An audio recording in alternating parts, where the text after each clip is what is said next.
ذوالفقار صاحب، خواجہ سعد رفیق نے آج جب باتیں کی تو دو تین چیزیں بڑی اہم تھی۔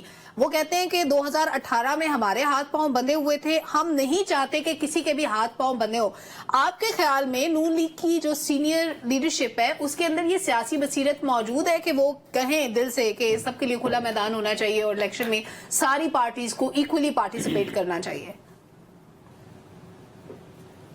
دیکھیں، سعد رفیق صاحب ایک پولیٹیکل ورکر ہے اور اگر وہ یہ بات کر رہے ہیں تو یہ بڑی اچھی بات ہے۔ سب کو یہ بات کرنی چاہیے، نہ صرف نون لیگ کے لیڈرشپ کو یہ بات کرنی چاہیے، باقی پارٹیز کی لیڈرشپ کو بھی یہ بات کرنی چاہیے۔ اور لیول پلینگ فیلڈ کی جب ہم بات کرتے ہیں تو وہ سب کے لیے ہونی چاہیے۔ نہیں، اگر خواجہ سعد رفیق یہ بیان دے رہے ہیں تو ان کی پارٹی کے باقی لوگ اپنی گرفتاریاں کیوں گنواتے ہیں کہ کون کتنے دن گرفتار آ، پھر وہ کہتے ہیں ہم بدلہ نہیں لیں گے، ہم چاہتے ہیں سب پارٹیسپیٹ کریں۔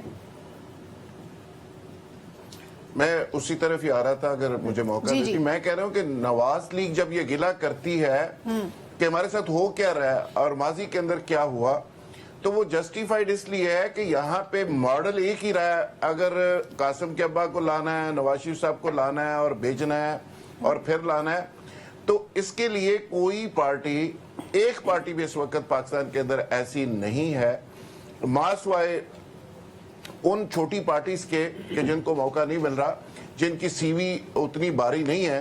باقی ساری کی ساری پارٹی جو اقتدار پارٹیز ہیں وہ ساری کی ساری کوئی موریلٹی کے اوپر سیاست نہیں کر رہی، وہ ساری اپنی اپنی سی وی پیش کر کے جو حصہ وہاں سے مل سکتا ہے وہ لینے کی کوشش کر رہی ہیں۔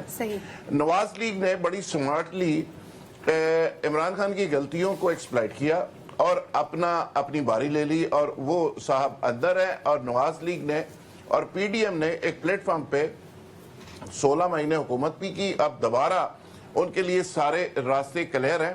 تو پاکستان کی سیاست کے اندر دیکھیں، یہ جتنے کھلاڑی ہیں جو سمارٹ طریقے سے سسٹم کے اندر رہتے ہوئے ایک کام کر جائے گا وہ یہاں آگے نکل جائے گا، اور جو نہیں کر سکے گا وہ پیچھے رہے گا۔ پی ٹی اے کا جو سب سے بڑا المیہ ہے وہ یہ ہے کہ مخالفین کی جو غلطیاں ہوتی ہیں اس کو ایکسپلائٹ کرنے کا ان کے پاس میکنزم ہی نہیں ہے۔ نون لیگ کے پاس وہ میکنزم بھی موجود ہے، میڈیا مینجمنٹ بھی موجود ہے، اور نون لیگ مخالفین کی غلطیوں کا بہت زیادہ فائدہ اٹھانے کی ہمیشہ ہی پوزیشن میں ہوتی ہے۔ اور نون لیگ اس لیے غلطیوں سے فائدہ اٹھانے کی روایت اچھی ہے جو دوسروں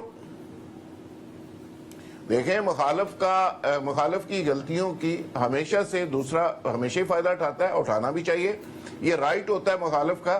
لیکن سوال یہ ہے کہ جو غلطیاں کر رہا ہے وہ غلطیاں کر کیوں رہا ہے، اور اس کو پتہ ہونا چاہیے کہ بھائی اس کی غلطیوں کے نتیجے میں دوسروں کو فائدہ مل سکتا ہے۔